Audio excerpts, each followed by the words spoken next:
The PR is so good for corporations like the NFL, National Football League, that even when you have TikTokers like this coming out and telling you that it's all a show, it's all a facade, it's all publicity, it's all PR, people still don't believe it, and people still want to believe that their favorite player is great and that they're doing nothing wrong, that they're awesome people. I remember growing up watching the WWE or WWF and thinking, is this real? Are they really fighting? And come to find out, allegedly, all of this is acting. But yet people still want to buy into this narrative that they're watching something real and that these teams are really going at it and that there's people fighting for their lives on the field when all of it is scripted. When I went to school for PR, the first thing I was told was that you craft the image of the person. You are telling the story of who this person is. I go, well, what if it's not true? Make it up. Figure it out. Make them look a certain way. You're crafting whatever image they want, whether it's they're a badass, whether a villain, whether they want to be the good guy, they want to be the princess, whatever it is, you're crafting the image. And I remember thinking to myself, so basically you're saying you got to lie. Yeah, that's the gist of public relations. You have to be a liar, so to speak. And it's why when I went off on my own, I started another company doing matchmaking called Your Better Match, was because I just couldn't get around the fact that I would have to just lie. I would have to craft these narratives for people that just were undeserving. And I thought to myself, I could work for myself. And this was when I was living in Seattle. I just started my own business. And at that time, it was just my initials, and I called it IPR at the end, right? My initials and then IPR, which meant Internet Public Relations. This was back in 2010.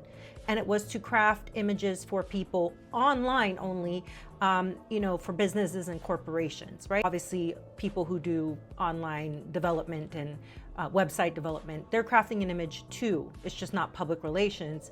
It's more sales, marketing, advertising. All of that gets jumbled sometimes under the umbrella of communications or a communications team for a company with public relations in there.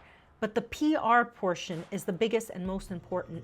PR talks distinctly to people because people matter.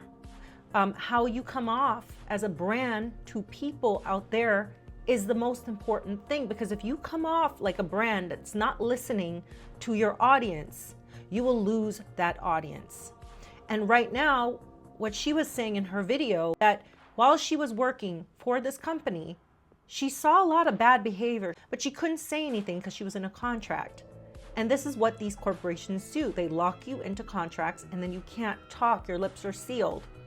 People who leave these corporations and whistleblow and say the bad behavior, they come off like they're the ones lying, because they say, how can this be true when everybody in that corporation is applauding and saying how great this corporation is? People go through life working for companies like this, doing the dirty work for companies like the NFL, okay? That has proven time and time again that they cover up for abusers, for people with CTE. They're very misogynistic. I mean, we saw that in that cheerleading video with the Dallas Cowboys cheerleader.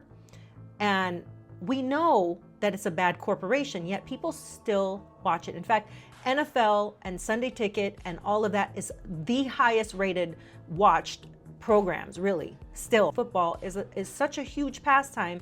You got people on the internet still buying up their favorite jersey, still calling up their friends and saying, who do you think is gonna win this weekend?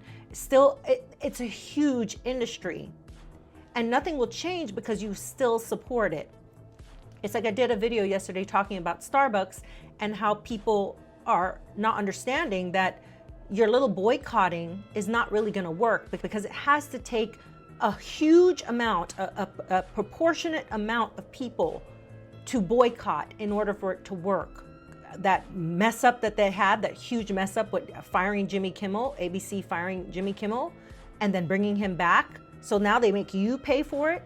And the same goes for Starbucks. If you boycott, They'll just jack up their prices. They don't care because they know they still have idiots that will come and buy the Starbucks drinks. What really truly bothers me as a person who works for themselves and has been self-employed my entire life is that people have no scruples. People will work for corporations they know the corporation is evil. They know that this corporation is treating people badly and abusing people, but they don't think for themselves and say, I should go start my own thing. They lose all their morals, all their values in the process. Then they leave and they get on the internet and talk about how bad it was when you had the opportunity to leave while you were there. Now, people will come along and say, well, that's all fine and great that people, leave, and there's good people out there that decide not to work for these corporations. But people at the end of the day got to eat. And they got to work for somebody. Some people not everyone's meant to be an entrepreneur. And some people just need a payday. They just need to make their money and go home. Think of what the world would be like if many of us decided to lay down our arms. I saw a video today, too, of a woman saying, think about it if all of those people in the military decided I'm not going to shoot an innocent person or harm an innocent person because a person above me says I need to do it. Think of what kind of world we would create if people stood on the side of righteousness and doing the right thing instead of choosing to do evil for a paycheck.